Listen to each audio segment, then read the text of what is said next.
ഫിനാലയിലേക്ക് എത്തും തോറും ഈ 6 ഫൈനലിസ്റ്റുകൾക്കും ഒരു ഗെയിം സ്പിരിറ്റും ക്യൂരിയോസിറ്റിയും എല്ലാം ഉണ്ട്. അത് നഷ്ടപ്പെടുത്തുന്ന രീതിയിലുള്ള എന്ത് പ്രവർത്തനവും ഇവിടെ നിയമവിരുദ്ധമാണ്. നിങ്ങൾ പുറത്തെ കാര്യങ്ങൾ സൂചന വഴി നൽകുമ്പോൾ അവരുടെ ഗെയിം സ്പിരിറ്റ് ആണ് ചോർന്നു പോകുന്നത്. അല്ല ബിഗ് ബോസ്, ഞാനിന്ന് മോട്ടിവേറ്റ് ചെയ്യാനാണ് ഉദ്ദേശിച്ചത്.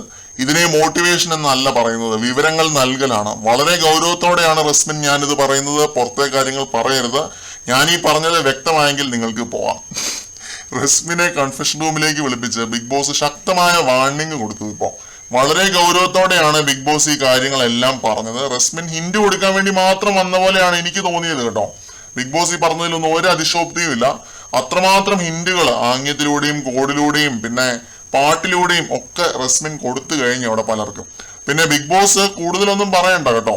ഈ കാണുന്നവര് പൊട്ടന്മാരൊന്നുമല്ല. ലോകത്തിൻ കഥയറിയാതെ എന്നൊക്കെ പറഞ്ഞിട്ട് അടിക്കടി ജാസ്മിൻ വിവരങ്ങൾ അറിയുന്നുണ്ടായിരുന്നല്ലോ. അപ്പൊ റസ്മിൻ 2 ഹിന്റ് കൊടുത്തതാണോ ഇത്ര വലിയ സീന്? എന്തായാലും റസ്മിന് താക്കീത് കൊടുത്തു ബിഗ് ബോസ്. ഇനി മേലാൽ പുറത്തെ കാര്യം പറയരുത് എന്ന് പറഞ്ഞ് വിരട്ടി വിട്ടിട്ടുണ്ട്. എന്ത് കാര്യമാണ് പറഞ്ഞത് എന്നുള്ളത് സ്വാഭാവികമായിട്ടും ലൈവിനകത്ത് ട്രിം ചെയ്തേ കാണിക്കത്തുള്ളൂ. എപ്പിസോഡിനകത്ത് ക്ലിയർ ആയിട്ട് വ്യക്തമായിട്ട് കാണിക്കുമെന്ന് നമുക്ക് പ്രതീക്ഷിക്കാം. കൂടുതൽ അപ്ഡേറ്റ്സുമായിട്ട് വീണ്ടും വരുന്നത് വരെ